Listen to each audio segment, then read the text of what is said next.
कर लिए and now what's next? क्या सीए अकेली डिग्री काफ़ी होगी या मुझे और कोई भी डिग्री करनी है? सीए से आपको स्पेशलिटी मिल जाएगी, but now if you have some other aspiration or interest and want to move on to the next level, you can do these courses. So watch this video to know what all courses can you do after clearing Chartered Accountancy exam. Hi everyone, welcome to my YouTube channel. My name is Tanvi Sukhija and I am on a mission to help students and freshers to launch their career in the professional world by rising from mediocrity to excellence. Number one and most common of all is CPA. CPA क्या होता है? Chartered Accountancy होती है basically, if I say in layman term, Chartered Accountancy of countries like US, Canada and Australia. In countries में CA को CPA बोला जाता है. तो if you want to apply for jobs in these countries, you can do CPA.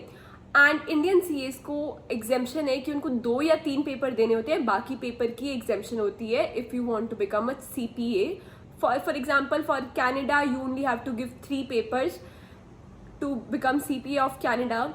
And once you clear CPA exam, you can be the auditor in those respective countries. Auditor क्या काम कर सकते हैं? जैसे CA के यहाँ पे Indian CA के काम होते हैं, वैसे ही बाहर की कंट्रीज में आप CA वाले काम कर सकते हो, specifically auditing the financial statements.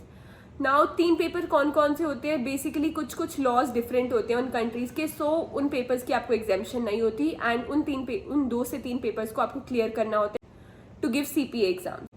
Next is CFA.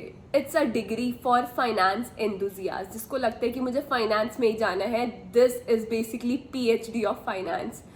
Finance की डिग्री का बाप है ये, इसको सीधे मैं बोलूँ तो.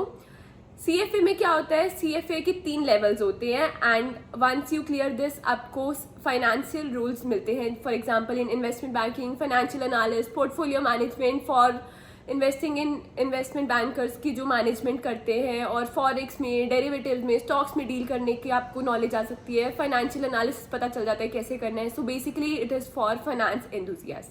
Next is MBA in finance. It is a deadly combination if done nicely. क्या आपको C लेवल्स की पोजीशन मिल सकती है, जैसे CFO, CEO, ऐसे कोई पोजीशन आपको CA plus MBA in finance की डिग्री के बेसिस पे मिल जाती है.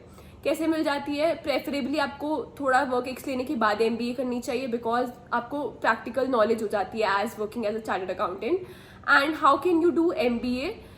Either you can do it in India or you can do outside India. Outside India के लिए आपको GMAT देना होता है और इंडिया में करने के लिए आपको देना होता है CAT का examination.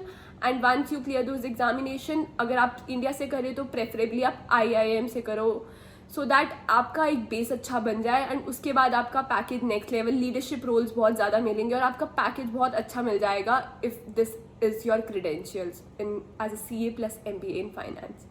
Next is ICAEW. ICAEW is basically chartered accountant of England and इसमें 15 पेपर्स होते हैं, जिसमें से आपको सिर्फ 3 देने होते हैं, बाकी 12 एग्जाम्प्ट होते हैं. बेसिकली आप ऑडिटर बन सकते हो इंग्लैंड के and you can do all the function which a CA does in India. Next degree which you can do is ACCA. ACCA is basically a global recognized degree, chartered accountancy which is recognized on the globe level. इसके क्या benefits होते हैं? आपको job मिल सकती है all over the globe, across the world आप job कर सकते हो. कहीं भी आपको करनी है आपको इजीली जॉब मिल जाएगी. एंड इसमें 9 पेपर्स होते हैं जो एग्जाम्प्ट होते हैं एंड आपको सिर्फ 4 देने होते हैं. Now coming to next is आप लॉ की डिग्री कर सकते हो. Once you clear chartered accountancy and you want to present your case in high court, supreme court, you can do law degree which is of 3 years and you can practise as a lawyer. तो chartered accountancy plus lawyer, again a very good combination. Next आप क्या दे सकते हो? UPSC कर सकते हो. इसमें 3 levels होते हैं, प्रीलिम्स, मेंस और इंटरव्यू. बहुत डिफिकल्ट होता है, बहुत ज़्यादा टफ होता है, बहुत ज़्यादा विल पावर की रिक्वायरमेंट होती है, बट ऐसा नहीं है कि कुछ क्रैक ही नहीं हो पाएगा. If you have that determination and will power you can crack it. And इसमें एज लिमिट होती है, so start it as soon as possible, because age limit की वजह से आप उसके बाद एक सर्टेन लिमिट के बाद आप दोबारा अटेम्प्ट नहीं कर सकते हो UPSC के लिए. उसके बाद और एक डिग्री होती है which is PhD is basically for professor और टीचिंग प्रोफेशन में जाने के लिए अगर आपको कुछ करना है तो आपको PhD करनी है. PhD is basically mastery in profession, मतलब मास्टरी इन टीचिंग. अगर आपको कुछ प्रोफेसर की जॉब करनी है, भी कॉलेज लेक्चरर और कहीं भी जाके आपको टीचिंग की जॉब करनी है तो आपको PhD करनी है, recommended. This is all for this video. If you like this video, please subscribe to my YouTube. Thank you for watching the video. Please give it a thumbs up and share it with your friends so that it may benefit them as well. In case you have any questions, you can reach out to me through Instagram, LinkedIn, or you may join my Telegram community. Do not forget to mention your biggest takeaway from this video in the comment section below.